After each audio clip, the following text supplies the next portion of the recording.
우리가 살아가면서 제일 힘든 것이 있습니다. 정말 힘든 게 뭐냐면 사람과 사람 사이에 말 때문에 힘이 듭니다. 그래서 무심코 내뱉은 말인데 나는 그냥 무심코 내뱉은 말인데 나는 그 말을 한 적도 없는 것 같은데 근데 상대방은 그 말을 기억을 하고 그 말 때문에 가슴 아리를 하는 정말 그런 일들이 정말 경우도 있습니다. 그래서 오늘은 우리 예수 믿는 사람들이 언어를 어떻게 관리해야 되는가, 우리가 말을 어떻게 해야 되는가를 한번 생각해 보려고 합니다. 옛날 구약시대의 이스라엘 백성들은 어떤 중대한 발언을 할 때는 언제나 하나님의 이름인 여호와 이름으로 맹세하는 습성이 있었습니다. 그래서 우리가 성경을 보면요, 성경 속에 이런 말씀들이 있습니다. 여호와의 사심을 가리켜 맹세하느니, 여호와의 사심을 가리켜 맹세하느니. 이 유대인들이 이런 어떤 중대한 일을 말할 때는 항상 여호와의 사심을 가리켜 맹세하느니 이런 말이 나오는 것을 볼 수 있습니다. 자, 그런데 하나님의 이름으로 맹세해놓고 그 약속을 지키지 않으면 어떤 일이 벌어질까요? 내가 하나님의 이름으로 약속을 했는데 그 약속을 지키지 않으면 어떤 일이 벌어지느냐? 하나님의 이름이 땅에 떨어지는 거죠. 하나님 이름이 욕을 먹는 거죠. 그래서 율법에 보면 자, 이것에 대해서 아주 엄격하게 금지를 하고 있습니다. 레위기 19장 12절 말씀입니다. 우리 같이 한번 읽어보겠습니다. 너희는 내 이름으로 거짓 맹세함으로 내 하나님의 이름을 욕되게 하지 말라. 나는 여호와이니라. 자, 하나님의 이름으로 맹세를 하고서 지키지 아니하면 하나님의 이름이 욕을 먹습니다. 하나님의 영광이 떨어져 버리는 거죠. 그래서 그렇게 지키지 못할 맹세는 절대로 하지 말라는 것입니다. 한마디로 율법이 우리에게 가르치는 근본 정신이 무엇이든지 맹세를 할 때는 진지한 마음으로 그 맹세를 하고 그 맹세를 했으면 반드시 지켜야 한다는 것입니다. 자, 그런데 지금 우리가 읽었던 오늘 마태복음 5장에 그 당시에 유대인들은 어떻게 했느냐 하면 율법의 근본 정신을 오해를 했습니다. 그 결과 그들은 백성들을 가르칠 때에 잘못 가르치는 거죠. 오해를 하도록 만들어버린 거죠. 예수님 당시에 종교인들이 어떻게 가르쳤나 하면 마태복음 5장 33절에 잘 나와 있습니다. 우리 같이 한번 읽어보십시다. 마태복음 5장 33절입니다. 또 옛 사람에게 말한 바 헛맹세를 하지 말고 너 맹세한 것을 주께 지키라 하였다는 것을 너희가 들었으나 또 옛 사람에게 말한 바 헛맹세를 하지 말고, 여기까지는 괜찮습니다. 옛 사람에게 말한 바 헛맹세를 하지 말고. 자, 그런데 그 다음이 문제입니다. 너 맹세한 것을 뭐 하라고요? 주께 지키라. 주께라고 하는 이 말에 아주 강하게 액센트를 두고 있습니다. 다시 말해서 다른 것으로 맹세한 것은 몰라도 하나님의 이름으로 맹세한 것은 어떻게 하라고요? 반드시 지켜야 된다는 것입니다. 자, 그런데 자, 이 바리새인들, 서기관들이 이렇게 가르쳐 놓고 그러다 보니까 하나님의 이름으로 맹세한 것은 지켜야 되는데 그런데 다른 것으로 맹세한 것은 안 지켜도 된다. 자, 이렇게 이 사람들이 가르쳤다는 거죠. 예를 들면요. 자, 맹세를 하는데 하늘과 땅을 두고 맹세를 합니다. 그런데 이 천지라는 것이 상황이요. 바뀔 수도 있지 않습니까? 바뀔 수도 있습니다. 그러면 그 약속한 것을 지키지 않아도 된다라고 그렇게 가르쳤던 것입니다.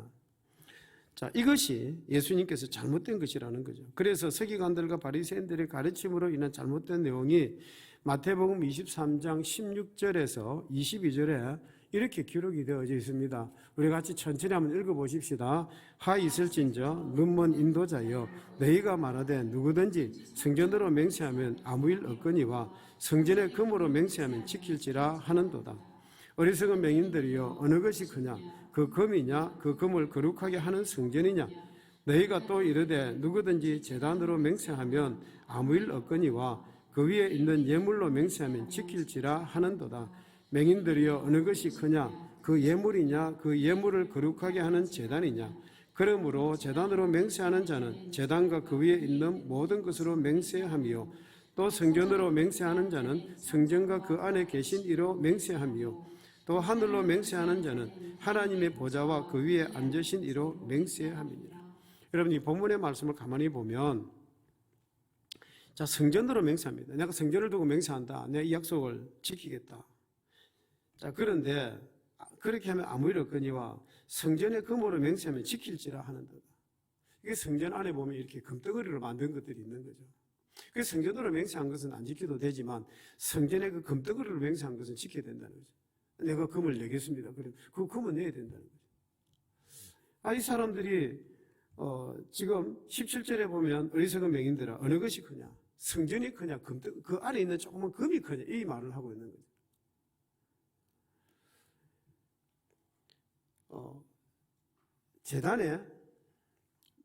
재단으로 맹세하면 아무 일 없거니와 그 위에 있는 예물로 맹세하면 지킬지라. 재단으로 맹세를 했는데 그것은 좀 안 지켜도 되지만 재단에 있는 예물로 맹세한 것은 반드시 지켜야 됩니다. 재단에 예물을 드려야 된다는 거죠. 이런 오해를 이 서기관들과 바리새인들이 백성들이 가르치는 거죠. 그러니까 좀 쉽게 말씀을 드리면 나에게 유익한 것은 지켜야 되고 나에게 유익하지 않는 것은 안 지켜도 된다는 식으로 가르치는 거죠. 그러다 보니까 백성들이 저들의 잘못된 가르침 때문에 지키지 않아도 될 그런 맹세를 남발하는 일들이 생겨나게 된 것입니다. 그러다 보니까 사람들의 어떤 신실성이 이렇게 잃어버리게 되는 것입니다. 그래서 예수님께서 이 서기관들과 바리새인들의 잘못된 가르침을 지적을 하시면서 오늘 본문 마태복음 5장 34절에 36절에 보면 이렇게 말씀을 합니다. 같이 한번 읽어보겠습니다. 나는 너희에게 이르노니 도무지 맹세하지 말지니 하늘로도 하지 말라. 이는 하나님의 보좌임이요 땅으로도 하지 말라. 이는 하나님의 발등상임이요 예루살렘으로도 하지 말라. 이는 큰 임금의 성임이요 내 머리로도 하지 말라. 이는 너가 한 트럭도 희게. 자, 무슨 말씀이냐면 하늘을 가지고 맹세하느냐 그것은 하나님의 보좌가 아니냐 그런 말이죠. 땅을 가지고 맹세하느냐 그것은 하나님의 발등상이 아니냐. 누가 예루살렘을 가지고 맹세하느냐 하나님께서 가시는 거룩한 성전이 아니더냐. 너희가 너희 머리를 가지고 맹세하지만 그런데 너희 머리카락 너희가 희게 할 수 있냐. 너가 너 마음대로 그렇게 할 수 있느냐. 너희들이 할 수 있는 게 도대체 뭐 있느냐는 거죠. 자, 이렇게 예수님은 말씀을 하시면서 사람이 무엇으로 맹세하든지 그것 하나님의 이름으로 맹세했든지 다른 것 무엇으로 그렇게 맹세했든지 그것은 다 똑같다는 거예요. 예수님 말씀은 그겁니다. 너희들이 맹세한 것은 다 똑같다는 거예요. 하나님의 이름으로 맹세했든지 다른 무엇으로 맹세했든지 지키지 못할 맹세는 도무지 맹세하지 말지니라 우리에게 말씀을 하고 있는 것입니다. 자, 그런데 여러분 우리가 여기서 또 오해를 할 수 있는 것들이 있습니다. 무슨 말이냐 하면 맹세하지 말라 그러니까 우리가 여러분 법정에 가서 증인으로 서면 제일 먼저 선서합니다. 맹세를 합니다. 그럼 그것도 하지 말라는 겁니까? 예수님의 말씀 그런 뜻이 아닙니다. 여러분 결혼할 때 신랑과 신부가 결혼 서약을 합니다. 맹세를 합니다. 그것도 하지 말라는 의미입니다. 그런 말이 아니에요. 절대로 그런 뜻이 아닙니다. 결론적으로 말씀을 드리면 예수님께서 이렇게 말씀을 해주고 있습니다. 마태복음 5장 37절 말씀입니다. 같이 읽어보십시다. 오직 너희 말은 옳다 옳다 아니라 아니라 이에서 지나는 것은 악으로부터 나느니라. 그러니까 옳은 것은 옳다고 말하고 아닌 것은 아니라고 말해라는 거죠. 솔직하고 단순하게 답변하라는 것입니다. 그 외에 지저분하게 자꾸만 군더더기를 덧붙이게 되면 그것은 어디서 오는 것이냐? 자기의 제약된 마음에서 나오는 것이라는 겁니다. 사실 보면 자기 어떤 속셈을 위장하기 위해서 자기 어떤 마음을 위장하기 위해서 다른 것을 덧붙이는 경우들이 굉장히 많습니다. 우리 주변에 보면 사실 그렇게 맹세하는 사람들이 있습니다. 그런 사람들 신실한 사람들이 아닙니다. 자기를 어디든지 좀 가면 좀 가장해서 좀 드러내고 싶고 자기가 좀 대단한 사람인 것처럼 보여주고 싶고 그래서 자기를 이렇게 막 뭔가 드러내는 거죠. 근데 그런 사람들 치고 그렇게 신실한 사람들이 많지 않습니다. 어떤 사람은 맹세하면서 이게 아니면 내 손에 장을 찢으라 그러고요. 내가 누구의 이름으로 내가 맹세한다 그러고요. 자, 이런 것들은요, 별로 신실한 사람들이라고 볼 수가 없습니다. 우리 기독교인들, 우리 예수 믿는 사람들은 무슨 말을 하든지 내가 하는 말 자체가 정말 보증수표가 될 수 있어야 됩니다. 내가 말하는 자체가 천금 같은 귀중한 그런 말들이 될 수 있어야 되는 것입니다. 그래서 자, 오늘 우리 예수 믿는 사람들이 어떤 마음가짐으로 말을 해야 되는 걸 한번 살펴보십시다. 첫 번째는요, 우리가 말을 할 때에 참된 말을 하셔야 됩니다. 진실된 말을 하셔야 된다는 겁니다. 예수님께서 오늘 본문에서 뭐라고 말씀을 합니까? 마태복음 5장 37절 말씀 같이 읽어보십시다. 오직 너희 말은 옳다 옳다 아니라 아니라 하라. 이에서 지나는 것은 악으로부터 나느니라. 자, 옳은 것은 옳다, 그리고 아닌 것은 아니다라고 말하라는 것입니다. 다시 말하면 참된 것, 진실된 말을 하라는 거죠. 그런데 옳은 것은 옳다라고 하지만, 그런데 그 사람이 분명히 잘못되어 가고 있다고 하면 그것은 아니라고 말을 할 수가 있어야 된다는 거죠. 그런데 사람들은 어떻습니까? 그 말을 하기가 싫은 거죠. 그 말을 하면 그 사람하고 관계가 틀어질까 싶어서 말을 안 합니다. 그러다 보니까 결국 그 사람에게 이거 잘한다 잘한다 그렇게 말을 하다가 결국 어떻게 될까요? 대단히 위험한 것입니다. 옳은 것은 옳다라고 말을 해줘야 되는 것, 아닌 것은 아니라고 말할 수 있는 사람이 되어야 된다는 것입니다. 물론 우리가 사람들과 이 관계를 이렇게 하다 보면 이런 사람도 있습니다. 자기 생각은 옳다고 하는 사람도 있습니다. 다른 사람 하는 것은 그런 것은 물론 옳은 것까지도 그러다고 말하는 사람들이 있습니다. 이런 사람들이 뭐 야당 기질이 있는 것인지 하여튼 반대를 위한 반대를 하는 그런 사람도 있습니다. 무슨 이야기만 나오면 부정적으로 아니다라고 말을 하는 그런 사람도 있습니다. 이런 사람은 아주 독선적인 사람이죠. 자, 우리는 어떻게 말을 해야 된다고요? 옳은 것은 옳다고 말할 줄 알고 아닌 것은 아니다라고 말할 줄 알아야 된다는 것입니다. 자, 그런데 우리가 이 참된 말을, 진실된 말을 하기 위해서 반드시 명심해야 될 것이 있습니다. 그게 뭐냐 하면 사람들은요, 아직도 생기지도 않은 일을 추측해서 말을 하는 거예요. 말을 할 때 자기가 벌써 저 앞에 이런 일이 생길 것이다 추측을 하고 말을 해제키는 거예요. 이건 정말 위험한 말입니다. 그러다 보니까 그 말로 인해서 사람들이 서로 다투게 되고 싸우게 되고 그렇게 되는 것입니다. 들리는 말에 아무개가 뭐라고 하더라 확인해보지도 않고 근거 없는 이야기를 하는 그런 위험한 일도 있습니다. 자, 여러분, 우리 말이라고 하는 것은 한번 내뱉으면 그것을 주워 담을 수가 없습니다.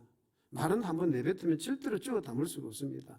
여러분, 여기 보십시다. 내가 지금 하고 말했습니다. 그런데 이 말을 내가 이 컵에다 담을 수 있습니까? 아니, 내가 한숨을 훅 쉰다고 해서 그 말이 내 속에 들어옵니까? 나간 말은요, 절대로 주워 담을 수가 없습니다. 따라서 우리가 말하기 전에 항상 확인해야 될 것이 있습니다. 어떤 사건에 대해서 말을 할 때 그것이 진짜니, 사실이냐, 아니냐를 분명히 확인하고 난 뒤에 그 말을 해야 되는 것입니다. 한 번은 어떤 여자 한 사람이 랍비를 찾아왔습니다. 그 랍비에게 찾아와서 자기 사정을 이야기합니다. 랍비야, 내가 사실은 어떤 사람을 찾아다니면서 말을 전했는데 나중에 알고 보니까 그것이 사실이 아니었습니다.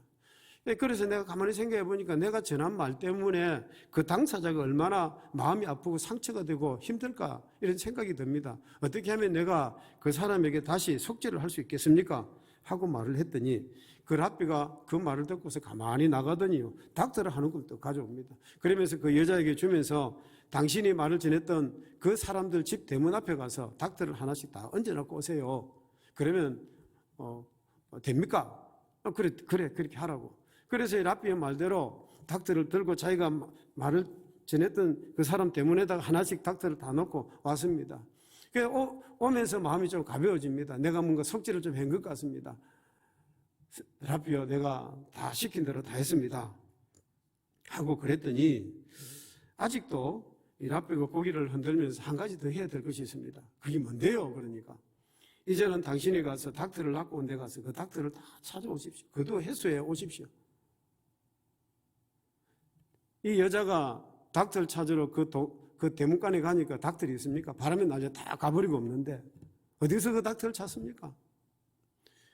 그래서 터덜터덜 낙심 가운데 랍비에게 돌아왔습니다. 그 모습을 보고 랍비가 이렇게 말을 해줍니다. 사람의 말이라고 하는 것은 꼭 그와 마찬가지입니다. 한번 입 밖에 내뱉으면 다시는 돌이킬 수 없는 것이 바로 사람의 은혜입니다. 이것을 거울 삼아서 이제는 절대로 사실이 아닌 말을 내지 마시기를 바랍니다. 반드시 진실되고 참된 말만 하시기를 바랍니다. 그랬다는 것입니다. 그래서 여러분, 우리는 말하기 전에 이거 말이 진짜냐 아니면 가짜냐 이걸 확인할 필요가 있습니다. 분명히 확인하고 난 뒤에 참된 말만 입 밖에 우리가 내어야 될 줄로 압니다. 하나님께서 우리에게 십계명을 주셨는데 그 10계명 중에 9계명이 뭡니까? 내 이웃에게 뭐 하지 말라? 거짓 증거하지 말라. 거짓 증거하지 말라 그랬습니다. 왜 그랬겠습니까? 사람들은요, 뭐 다른 이 10계명 중에 다른 어떤 잘못을 지으면 해결을 잘합니다. 그런데 제9계명에 거짓말한 것에 대해서는 사람들이 해결을 잘 안 합니다. 그 이유가 뭔지 아십니까? 그 이유가 뭐냐 하면 제가 얼마나 거짓말하는 것이 얼마나 큰 죄인지를 생각을 못하는 겁니다. 거짓말한 것이 죄라는 생각을 별로 안 하는 것입니다. 그런데 우리 하나님께서는요, 거짓말하는 것을 정말 미워하십니다. 요한계시록 21장 8절 같이 한번 읽어보겠습니다. 그러나 두려워하는 자들과 흉악한 자들과 살인자들과 불행하는 자들과 점술가들과 이상 숭배자들과 거짓말하는 모든 자들은 불과 유황으로 타는 못에 던져지리니 이것이 둘째 사망이라. 자, 보십시다. 그 하반절에 보면 그렇게 말씀을 합니다. 거짓말하는 모든 자들은 불과 유황으로 타는 못에 던져지리니. 죄 중에도 거짓말하는 자도 이게 죄가 큰 죄라는 거죠. 하나님께서 이런 사람을 준엄하게 심판하십니다. 우리가 사도행전에 보면요, 그 거짓말 때문에 죽은 부부가 있습니다. 사도행전에 보면 아나니아와 삽비라 부부가 나옵니다. 하나님의 은혜를 받고 나서 너무 좋은 거예요. 그래서 하나님, 내가 하나님 앞에 내 재산을 바치겠습니다. 그랬습니다. 그런데 바치려고 하니까 그 좀 욕심이 난 거예요. 그래서 그 돈의 일부를 좀 숨겨놓고 바쳤더니 베드로가 그 아나니아와 삽비라 불러가지고 하나님 앞에 심판을, 그 죽음을 당하게 되는 것입니다. 무슨 죄였습니까? 한마디로 말하면 거짓말했던 죄였습니다. 자, 여러분, 우리가 생각할 때는 자기 재산을 팔아서 좀 일부 남겨둔 거, 그거 뭐 괜찮지 않습니까? 그리고 하나님 앞에 바쳤는데 우리가 생각할 때는 괜찮다 싶은데 하나님 앞에서 이미 그렇게 약속을 했기 때문에 그 거짓말한 죄가 되는 거죠. 하나님께서는요, 거짓말하는 것을 대단히 미워하십니다. 사도행전 초대교회 제일 처음 시작하면서 하나님께서 하나의 교훈을 주시는 거예요. 거짓말하면서 그렇게 신앙생활 하지 말라고 그렇게 가르쳐 주시는 거예요. 절대로 우리가 잘못된 말을 입 밖에 내어서는 안 될 것입니다. 무슨 말이든지 우리가 반드시 확인을 해보고 참된 말을 할 수 있는 우리 모두가 될 수 있기를 주의 이름으로 축복합니다. 두 번째는요, 우리가 또 기억해야 될 것이 유익한 말을 하자는 것입니다. 유익한 말을 하자. 그 사건이 사실이라 할지라도, 그 일이 아무리 사실이라 할지라도 다른 사람들이 들어서 덕이 되지 않는 말, 위로가 되지 않는 말, 다른 사람 마음을 아프게 하고 상처를 주는 말은 아예 입 밖에 내지 말자는 것입니다. 다른 사람이 들어서 유익하고 다른 사람을 위로해주고 다른 사람에게 힘을 북돋아 줄 수 있는 그런 말을 우리가 해야 되는데, 우리가 그렇지 않냐고 말을 함부로 해버리는 거예요. 여러분, 말이라고 해서 다 말이 아닙니다. 말도 우리가 정말 가려서 해야 될 것입니다. 예수님께서 뭐라고 말씀을 하십니까? 너 형제 가운데 지극히 작은 자 하나라도 실족게 하는 자는 연자 맷돌을 메고 어디로 빠져 죽으라고요? 깊은 바다에 빠져 죽는 편이 낫다고 말씀을 합니다. 자, 그래서 우리가 무슨 말을 하든지 다른 사람을 죽이는 말을 해서는 안 되는 것이죠. 할 수만 있으면 우리가 유익한 말을 하셔야 됩니다. 우리가 옆에 있는 성도들을 보면서도 축복의 말, 어렵고 힘들어도 하나님이 다시 회복시켜 주실 것입니다. 도와주실 것입니다. 내가 그렇게 말을 하다 보면 내가 또 내 주머니 들어서 도와주기도 하고, 그러면서 여러분, 우리 성도들 간에 서로가 이런 유익된 말을 하셔야 되는 거예요. 세 번째는요, 필요한 말을 하셔야 됩니다. 아무리 그것이 참되고 아무리 그것이 유익하다 할지라도 수다스러운 말과 말 많은 것은 하나님께서 원하지 않습니다. 오늘 본문에 보면 예수님께서 이렇게 말씀을 하죠. 마태복음 5장 37절에 다시 한번 더 읽겠습니다. 오직 너희의 말은 옳다 옳다 아니라 아니라 하라. 이에서 지나는 것은 악으로부터 나느니라 그랬습니다. 그러니까 불필요한 말을 하지 말라는 것이죠. 그래서 우리 서양 속담에 보면 침묵은 금이요 웅변은 은이라고 그렇게 말을 합니다. 아무리 말을 잘해도 가만히 침묵을 지키는 것보다 못하다는 것입니다. 여러분, 말을 너무 많이 하는 사람이 있습니다. 자, 그런데 하나님께서 우리에게 길을 2개를 주시고요, 입을 1개 주셨습니다. 하나님께서 왜 길은 2개 주시고 입을 1개 주셨을까요? 이유가 있습니다. 많이 듣고 다른 사람의 말을 많이 듣고, 그리고 말은 적게 하라는 것입니다. 참 이런 귀중한 뜻이 있습니다. 야고보서 1장 19절에 보면요, 내 사랑하는 형제들아 너희가 알지니 사람마다 듣기는 속히 하고, 듣기는 뭐하고? 속히 하고, 말하기는 어떻게 하라고요? 더디 하라고. 많이 듣고 말은 적게 하라고 귀는 2개 주시고 입을 1개 주셨다는 것입니다. 귀를 2개 주고 입을 2개 주었다고 하면 얼마나 시끄럽겠습니까? 그런데 하나님께서 그렇게 하지 아니하시고 귀는 2개 주시고 많이 듣기는 듣되 가려서 그렇게 선한 말, 유익한 말, 참된 말, 필요한 말을 그렇게 하라는 것입니다. 어떤 교회 남자 집사님 우스갯소리로 이런 농담을 합니다. 목사님, 성경에 보면 예수님께서 벙어리에 입을 열어주신 기적이 있지 않습니까? 근데 제가 볼 때는 그 기적이 아닌 것 같아요. 목사님 왜요? 그러니까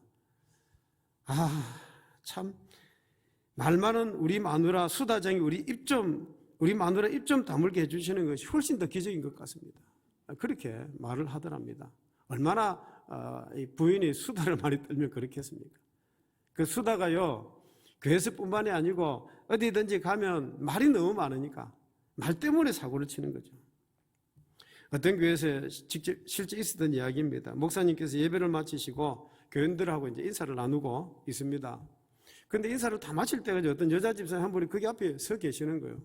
그래서 목사님이 그 여집사님에게 집사님 뭐 저기 하실 말씀이 있습니까? 그러니까 여집사님이 그래 목사님 제가 목사님께 꼭 부탁이 있습니다. 제 소원이 한 게 있습니다. 그러더래요. 그게 뭡니까? 그러니까 목사님 제가 목사님 볼 때마다 목사님의 넥타이 뒤에 끈이 너무 길어가지고 길게 내려온 것이 늘 이게 그 넥타이를 내면 이게 뒤에 이게 항상 밑에 이렇게 끌리는 거예요. 앞에 있는 것보다 뒤에 놓는 거예요. 목사님이 넥타이를 항상 끌이 매는가 봐요. 그러니까 이 여집사님이 그게 늘 눈에 걸린다는 거예요. 그래서 제가 목사님 넥타이 뒷끈을 좀 잘라야만 좀 직성이 풀리겠습니다. 도저히 제가 그걸 못 봐가지고 오늘은 목사님 제가 작정하고 가위까지 들고 왔습니다. 그러면서 가위를 찰랑찰랑 그러는 거예요. 죽은 사람 손도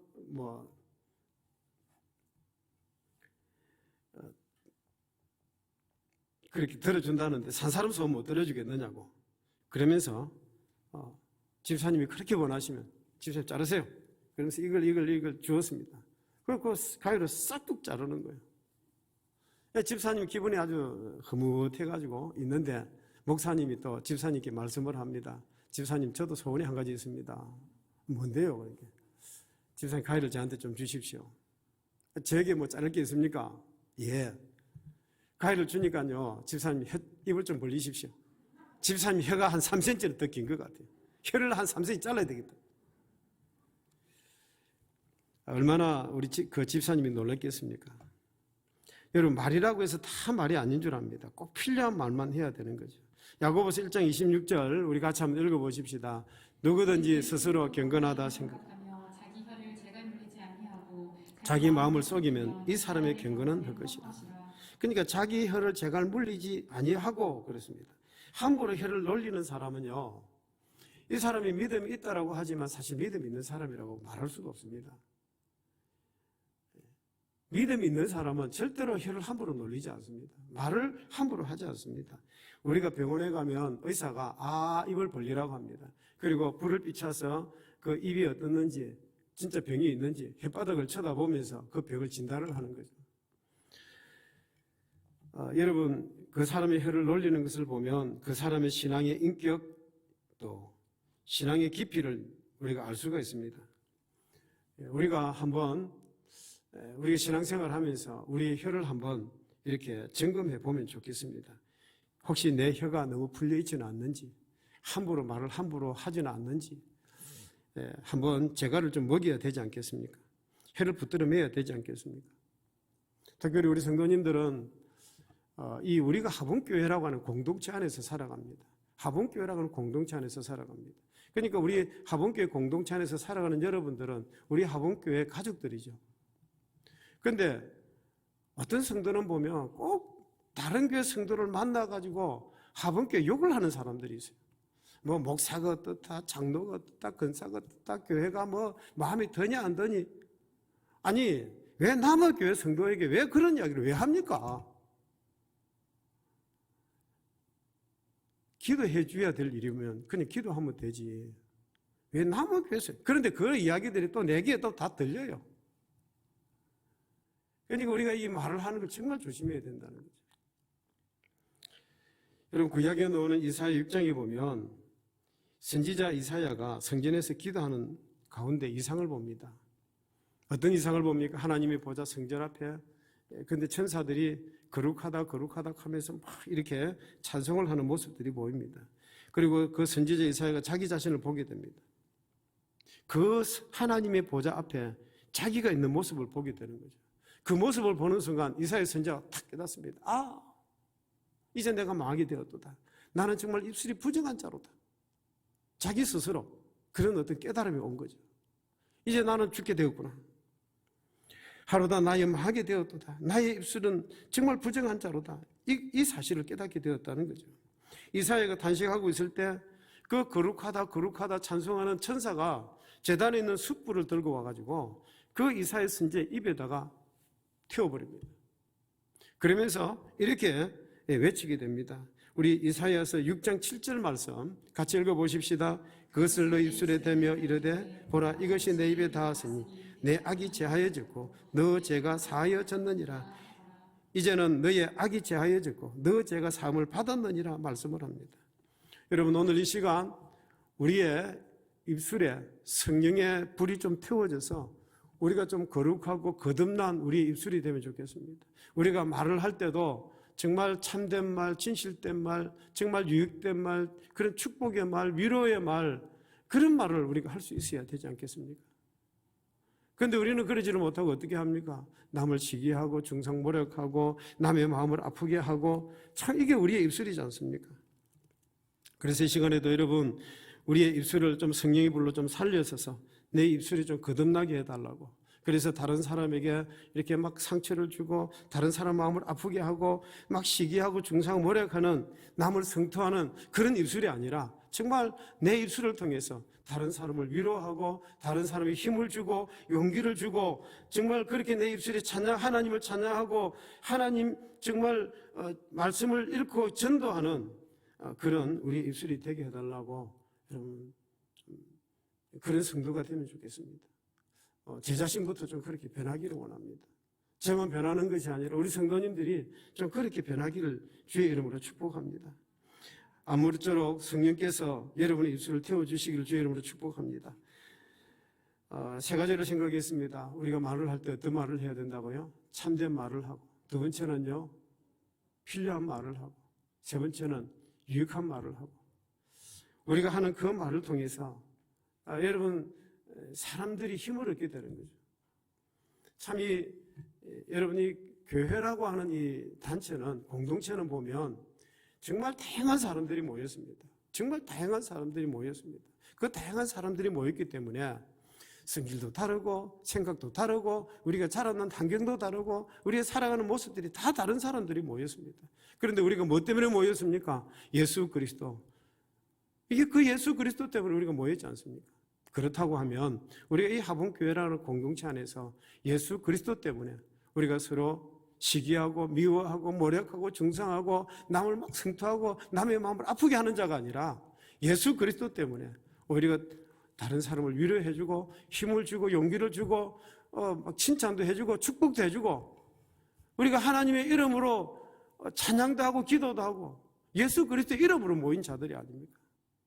우리가 이런 공동체를 만들어갈 수 있기를 바랍니다. 우리의 그 말을 통해서요, 우리의 말을 통해서 하나님이 그 기도를 들으시는 거죠. 내가 하는 그 말을 하나님이 듣고 계시는 거죠. 내가 하는 그 말을 통해서 하나님이 응답해 주시는 거예요. 여러분, 우리는 별 생각 없이 말을 하지만 하나님이 그 말을 듣고 계시는 거예요. 그러니까 우리가 교회 안에서 성도들을 향해서 항상 축복의 말을 해주시고, 특별히 참 우리 교회 안에 최근에 아픈 성도님들이 계속 많아졌습니다. 물론 나이도 들어서 그런 것도 있겠지요. 그러나 그분들을 위해서도 여러분들이 기도해 주셔야 됩니다. 하나님 치료해 주실 줄로 믿습니다. 하나님의 기적이 일어날 줄로 믿습니다. 계속 그렇게 기도해 주셔야 돼요. 하나님은 우리의 그렇게 간구하는 기도를 들으시고 역사해 주시는 겁니다. 거기에 기적이 나타나는 거예요. 어떤 행편이든지 우리 성도님들이 낙심하지 말고 좌절하지 말고 하나님이 함께 동행하신다는 사실을 믿으시고, 아무리 어렵고 아무리 힘들어도 여러분 죽으라는 법 절대로 없습니다. 뭐 쥐구멍에도 배 뜰 날이 있다고 그런 노래도 있지만 죽으라는 법은 없습니다. 뭔가 하나님 앞에 기도하고 애쓰고 몸부림치면 하나님이 길을 열어주죠. 어쨌든 우리의 입술이 다시 한번 성령의 불로 태워지고 거듭나고 거룩한 입술로 바뀌어지는 저와 여러분 되시기를 주의 이름으로 축복합니다.